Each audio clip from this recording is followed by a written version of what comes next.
Clint Eastwood is 94 years old, a living monument in Hollywood. He's outlived most of his peers, built a legacy that spans over 7 decades, and still somehow looks like he could outstare thunderstorm. But what happens when a man like that starts thinking about the end? Not just his legacy, not just his final film, but his funeral. And more importantly, who he doesn't want there. The names on that list are not who you'd expect. It's not just enemies, it's icons, collaborators, even past lovers. And once you hear the reasons, you might never see Eastwood the same way again. The quiet rise of a reluctant icon.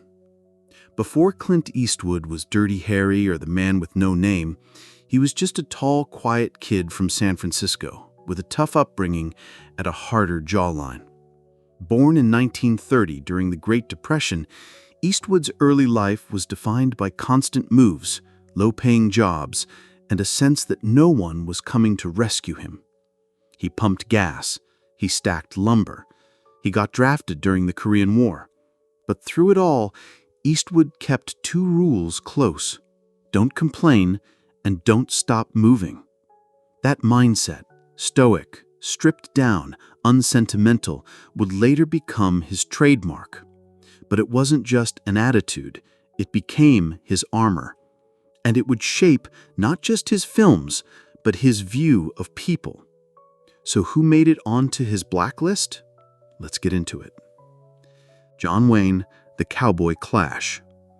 It might surprise you to hear this, but Clint Eastwood and John Wayne were not friends.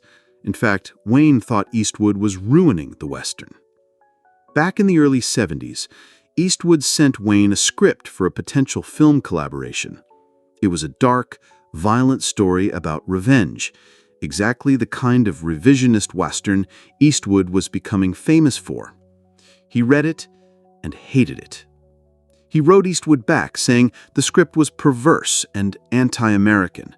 He believed cowboys should stand for heroism, not moral ambiguity. Eastwood, for his part, thought Wayne was stuck in a fantasy. He believed American stories needed to be more honest, and that honesty didn't include perfect heroes riding off into the sunset. Wayne passed away in 1979, but Eastwood later said that even if the Duke somehow rose from the dead, he still wouldn't be welcome at his funeral. It wasn't personal, it was philosophical.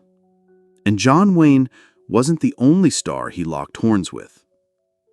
Leonardo DiCaprio, Green Hypocrisy. When Eastwood cast Leonardo DiCaprio in J. Edgar, many thought it was a strange match.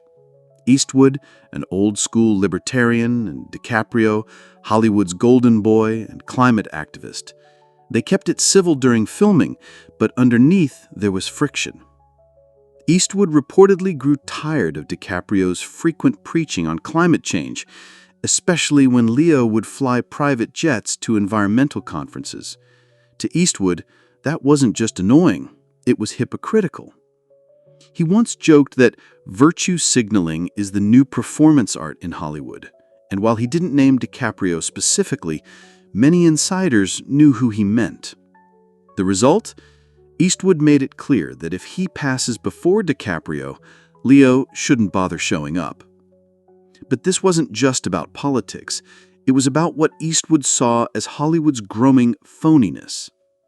And that brings us to another big name, Tom Hanks. Too clean to be real. Tom Hanks is one of the most beloved actors in America. Clint Eastwood? Not impressed. They worked together on Sully in 2016. On the surface, everything seemed smooth, but Eastwood reportedly bristled at Hanks's perfectionism and everyman image. Eastwood is a one-take kind of director. Get in, shoot, move on. Hanks, meanwhile, likes to rehearse, dig deep, and polish every detail. But it wasn't just about work style. Eastwood allegedly felt that Hanks embodied a version of America that didn't exist anymore. Too clean, too safe, too nice. He even told a friend, "He's a great actor, just don't ask him to tell a hard truth." And that's Eastwood's biggest gripe. He thinks most of Hollywood is afraid to face uncomfortable realities, and he doesn't want that energy at his funeral. But some of the names on his list weren't just professional problems. Spike Lee, the public feud that never ended. In 2008, director Spike Lee publicly slammed Eastwood for not including black soldiers in Flags of Our Fathers and Letters to Iwo Jima. Eastwood fired back fast. He said his casting reflected historical accuracy and accused Lee of stirring controversy for attention. The spat got ugly, very public, very personal. Lee called Eastwood tone-deaf. Eastwood called Lee a loudmouth. And while both moved on publicly, behind closed doors, the feud never cooled off. According to insiders, Eastwood has never forgiven what he saw as a direct attack on his integrity. He sees Lee as part of the outrage culture he detests. So, if Spike Lee tried to pay tribute at his funeral, Eastwood's message would be simple: don't bother.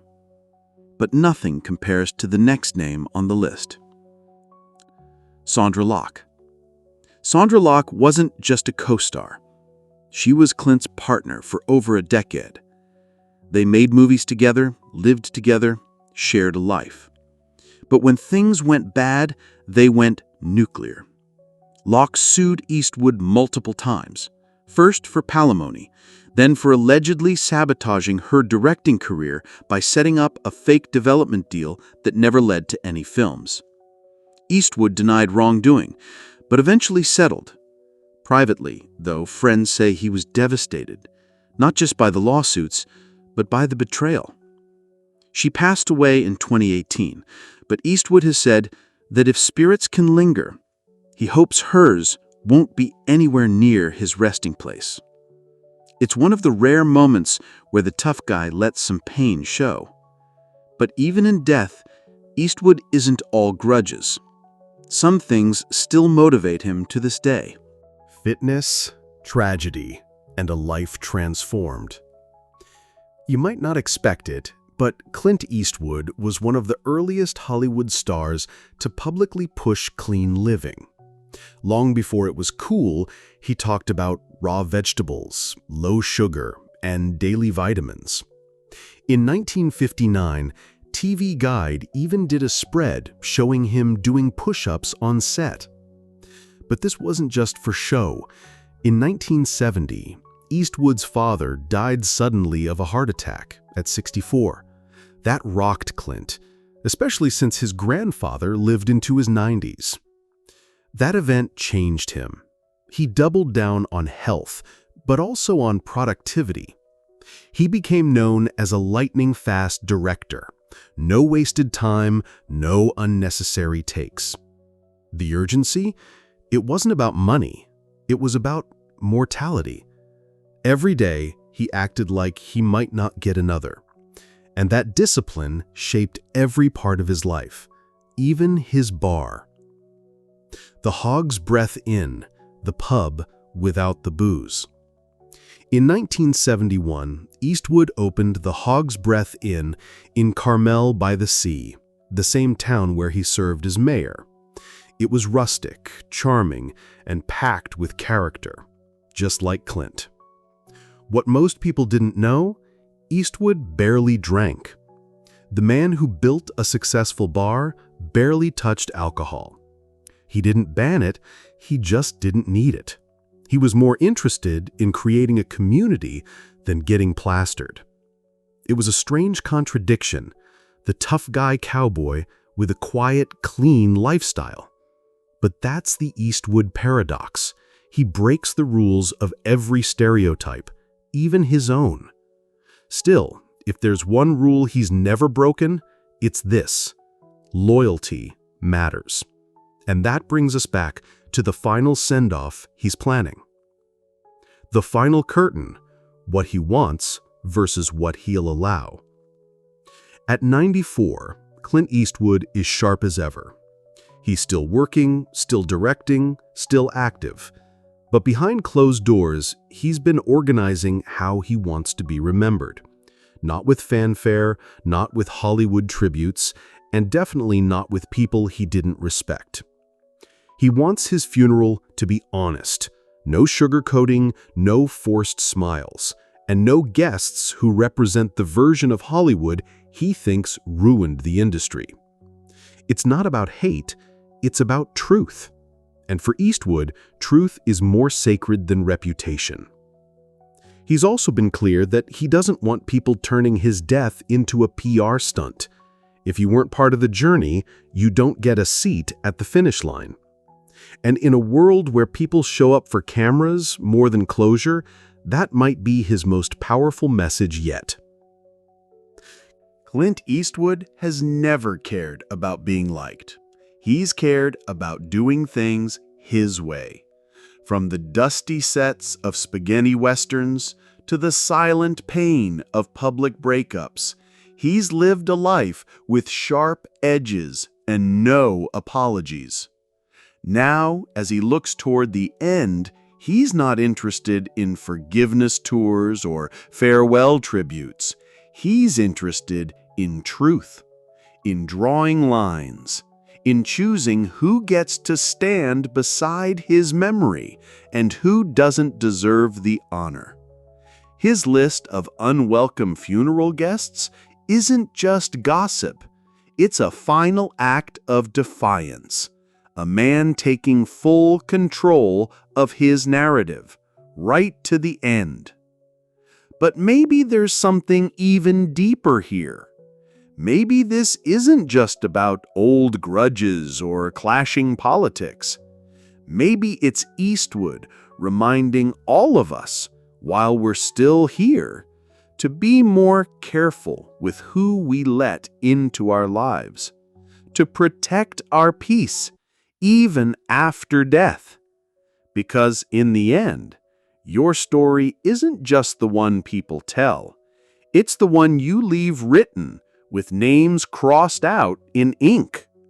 And that, more than any movie, may be Clint Eastwood's boldest legacy of all.